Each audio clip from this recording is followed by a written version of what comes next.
कांकेर से इस वक्त की बड़ी खबर मिल रही है, जहां नक्सल संगठन को सबसे बड़ा झटका लगा है।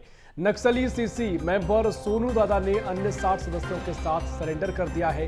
कांकेर से बड़ी खबर आपको बता रहे हैं, जहां नक्सली सीसी मेंबर सोनू दादा ने अन्य 60 सदस्यों के साथ सरेंडर किया है, आत्मसमर्पण किया है।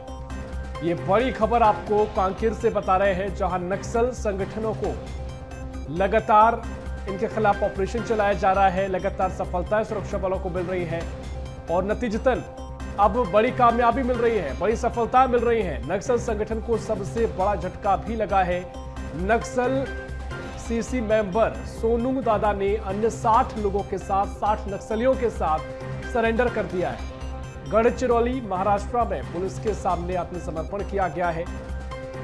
ये बड़ी खबर आपको इस वक्त की बता रहे हैं, ये बड़ी अपडेट कांकेर से, जहां नक्सल संगठन को सबसे बड़ा झटका लगा है, क्योंकि नक्सली सीसी मेंबर सोनू दादा अन्य 60 सदस्यों के साथ सरेंडर हो गए हैं, आत्मसमर्पण किया है और गढ़चिरौली महाराष्ट्र में पुलिस के सामने आत्मसमर्पण किया गया है।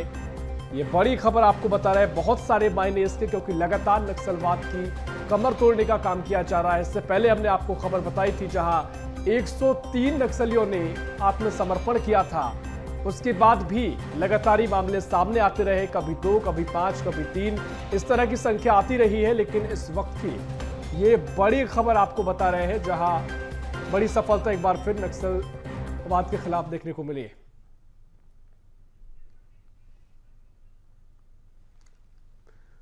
तो अपडेट आपको बता रहे हैं और इसी खबर पर और भी जानकारी के लिए हमारे साथ Chhattisgarh state editor doctor Avdhesh Mishra हमारे साथ जुड़ रहे हैं। अवधेश जी, जिस तरीके से लगातार हम और आप चर्चा भी कर रहे हैं, नक्सलवाद के खिलाफ तमाम जो ऑपरेशन चलाए जा रहे हैं, एक और सफलता मिली है और बड़ी संख्या में सरेंडर हुआ है, क्या कुछ मायने इस पूरी जो तस्वीर नजर आई है इसके? ऋषभ जी, देखिए, संख्या को छोड़ दिया जाए तो सारी संख्या एक तरफ और सोनू का सरेंडर करना दूसरी तरफ। 70 साल का सोनू बेहद ही खतरनाक माओवादी था। लगातार उसने कई ऐसे ऑपरेशन चलाए जिसमें कई जवानों को जो है अपने प्राणों की आहुति देनी पड़ी।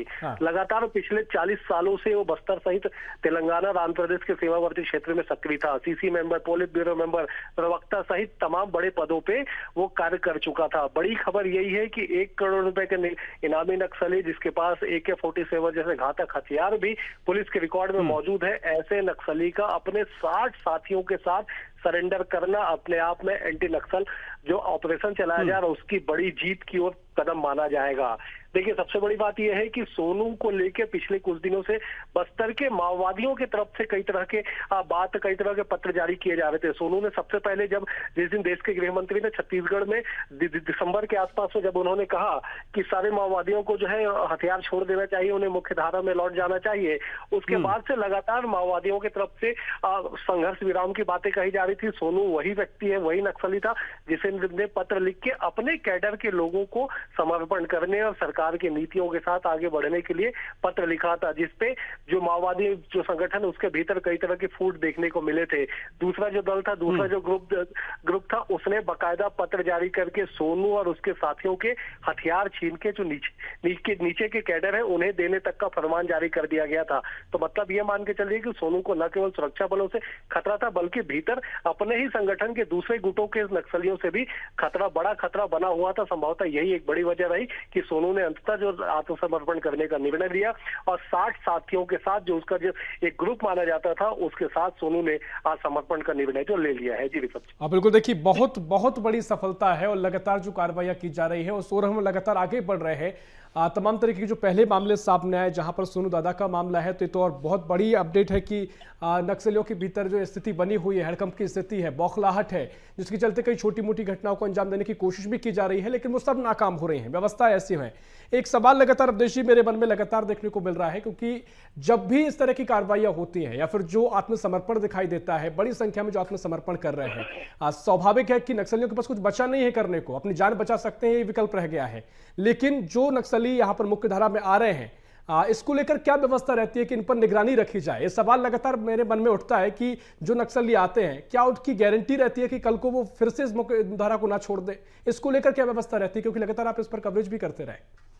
हाँ बिल्कुल ऋषभ जी, देखिए इसको 2-3 तरीकों से समझना पड़ेगा। पहला ये कि जिस तरह से बीते 2 सालों से छत्तीसगढ़ सहित देश के अन्य राज्यों में एंटी नक्सल ऑपरेशन में तेजी आई है, चौतरफा जो है वो कार्रवाइयां की जा रही है। जो तमाम जो सीमावर्ती क्षेत्र है या फिर ये कहिए जो जितने भी आर्म्स फोर्स है उनके साथ में जो पुलिस के जो साझा अभियान है उसका असर है कि जंगल के उस बीहड़ तक सुरक्षा के जवान पहुंच चुके हैं जहां पहले जाना नामुमकिन था। तो ऐसे में सुरक्षा बलों से खतरा। उम्र देख लीजिए, सोनू 70 साल की उम्र में अगर सरेंडर करता है तो ये बात स्वाभाविक है कि उसके पास अब ज्यादा अपने संगठन के लिए करने के लिए कुछ उम्र के हिसाब से बचा था नहीं। ऐसे में सोनू का सरेंडर करना, लगातार हमने देखा कि बड़े बड़े जो माओवादी थे उसे ढेर कर दिया जाना, ये अपने आप में बड़ी बात है। और आपने जो एक गंभीर सवाल उठाया कि इनकी निगरानी, इनकी सुरक्षा और इनको सामाजिक जीवन कैसे सौंपा जाए, इसके लिए बाकायदा सरकारों की ओर से एक कमेटी बनाई गई है। आप याद करिए, हमारे दर्शकों को कुछ दिन पहले ही गरियाबंद से हमारे साथी मनमोहन ने एक रिपोर्ट दिखाई थी कि जो आत्मसमर्पित नक्सली है उन्हें बाकायदा कौशल उन्नयन, कौशल विकास का प्रशिक्षण दिया जा रहा है, उन्हें रोजगार के माध्यम से जोड़ा जा रहा है और उनकी गोपनीयता बरतने के लिए जो है 24 घंटे निगरानी रखी जा रही है। किसी तरह से उन्हें खतरा ना हो या फिर जंगल में लौटे ना, या जंगल के जो उनके पुराने साथी है वो किसी तरह से रंजिश ना भुना, इन तमाम चीजों को लेकर बाकायदा निगरानी के साथ उन्हें पहचान छुपा के उन्हें एक ऐसे स्थान पे, सुरक्षित स्थान पे रखा जाता है जहां पे उन्हें आने वाले समय में खतरा ना हो। और लगातार देखिए जो सरेंडर पॉलिसी है उसका भी अगर अध्ययन किया जाए तो इस बात का जिक्र है कि सरेंडर करने के 5 सालों तक जो है इनाम की राशि है वो धीरे धीरे पार्ट में मिलता है। ऐसा नहीं है कि आज सरेंडर कर दिए तो आज 1 करोड़ रुपए उन्हें मिल जाएगा। पहले उन्हें 2 साल तक अपने आचरण का प्रमाण देना पड़ेगा, 3 साल तक उन्हें सामाजिक जीवन का प्रमाण देना पड़ेगा। जब सुरक्षा बलों को या पुलिस को ये आश्वस्त हो जाएगा कि अब ये व्यक्ति जो है ये वापस नहीं लौटेगा या मुख्य धारा में जो रह के ये काम करेगा, तब जाके उसके पुनर्वास की जो पूरी व्यवस्था है, पूरी जो सुविधा है वो मुहैया कराई जाती है। तो बाकायदा इसके लिए कमेटी गठित है और लगातार जंगल से लेकर शहरी क्षेत्रों में कमेटी काम कर रही है। समर्पण करने वाले लोगों को कहाँ रखा जाता है ये बेहद गोपनीय होता है। यही वजह है कि उन तक जो है लोग पहुंच नहीं पाते हैं। जी बिल्कुल। और कई बार जब नक्सलियों के खिलाफ भी हम देखते हैं जो कार्रवाइयां होती है उसमें जो जवान होते हैं वो भी कई नक्सली होते हैं जिनको मुख्य धारा में जुड़ने के बाद उनको जिम्मेदारी सौंपी जाती है ताकि वो और बेहतर तरीके से जो ठिकानों को जानते हैं एक्शन ले सके। तो बहुत महत्वपूर्ण तस्वीर आगे नजर आने वाली है लगातार, क्योंकि जो टारगेट की बात हो रही है 2026 तक, मार्च तक, अब उसकी ओर लगातार कदम आगे बढ़ रहे हैं। देखना बड़ा दिलचस्प होगा क्या तस्वीर आगे नजर आएगी। बहुत शुक्रिया आपका अवधेश जी महत्वपूर्ण जानकारी साझा करने के लिए।